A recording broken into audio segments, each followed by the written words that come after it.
আমি গোল্ডের daily forecast নিয়ে অ্যানালাইসিস করব, মার্কেটের মুভমেন্ট কি হতে পারে, মার্কেটের কোথায় বেস্ট সেল পজিশন বা বেস্ট বাই পজিশন হতে পারে সেটা নিয়ে অ্যানালাইসিস করব।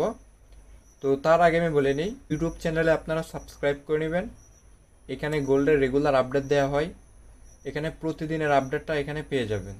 তো এখন যদি আমরা মার্কেটে চলে যাই, এখান থেকে মার্কেটে আসার পরে আমরা যদি 1 ঘন্টা চার্টে যাই,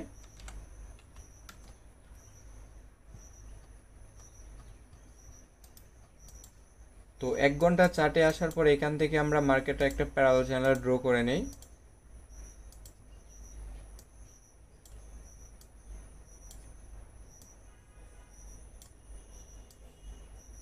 তো এখান থেকে একটা প্যারালাল চ্যানেল ড্র করার পরে তো আমরা এখান থেকে একটা রেজিস্ট্যান্স জোনও ড্র করে নেব।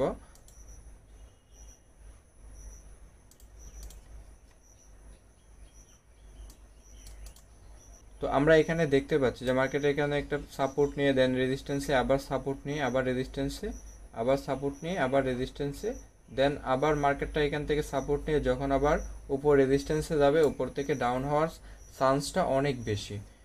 তো এখানে যদি মার্কেটটা এই প্যারাল চ্যানেলটাকে মার্কেট ব্রেক করে, তাহলে মার্কেটটা আবার নিচ দিকে আসার সম্ভাবনাটা অনেক বেশি।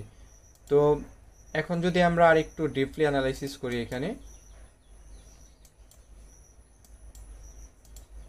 তো আমরা প্রিভিয়াস যে মার্কেটটা ডাউন হয়েছিল, তো মার্কেটটা এখানে একটা ট্রেন্ড লাইন ব্রেক করে দেন ডাউন হয়েছিল, এখান থেকে একটা রেজিস্ট্যান্স জোন পাচ্ছি মার্কেটের।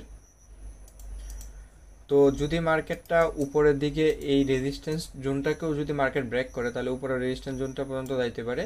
তো যদি আমরা এখান থেকে ফিবুটা মার্ক করে নেই,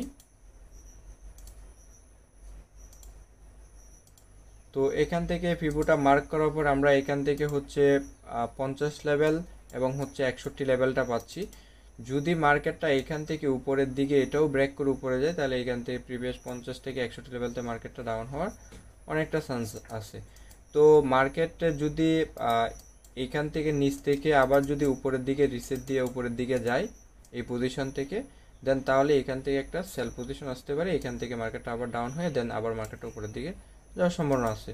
আর যদি এই প্যারাল চ্যানেলটাকে মার্কেট ব্রেক করতে পারে, তাহলে মার্কেটটা আবার নিচ দিকে আসতে পারে। তো নিচ দিকে কতটুকু আসতে পারে সেটা যদি একটু দেখাই, তো এখান থেকে হচ্ছে একটা সাপোর্ট এরিয়া আছে, তো মার্কেটটা এই সাপোর্ট জোনে মার্কেটটা আসতে পারে।